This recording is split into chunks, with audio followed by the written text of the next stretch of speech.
ကဘာမြေပုံပေါ်ကလူသူအရောက်အပေါက်နေတဲ့ Caucasus တောင်တန်းဒေသမှာထူးဆန်းတဲ့သမင်းရက်မျိုးတော်တစ်ခုရှိတယ်ဆိုတာသင်သိပါသလား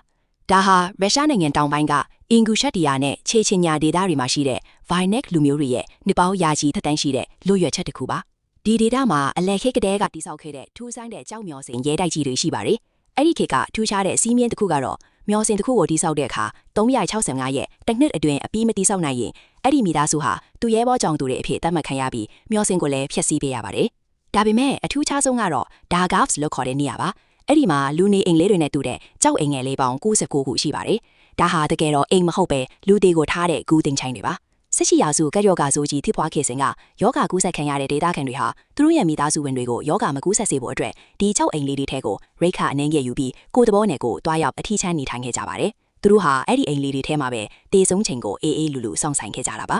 ဒီနေ့ခေတ်မှာတော့ဒီတင်တိုက်ပေါ်ကမျိုးတော်ဟာကဘာခီးသွားပြီးတိတ်မတိကြသေးရဲ့လှပတဲ့လောက်ခြောက်ချဖို့ကောင်းတဲ့တမိုင်းဝင်အမွေအနှစ်တစ်ခုအဖြစ်တောင်တန်းဒေသမှာတိတ်စစ်စွာတည်ရှိနေဆဲဖြစ်ပါတယ်တမိုင်းရဲ့ဒီလိုထူးခြားတဲ့အခန်းကဏ္ဍတွေကိုစိတ်ဝင်စားရင် follow လုပ်ထားဖို့မမေ့နဲ့ဦးနော်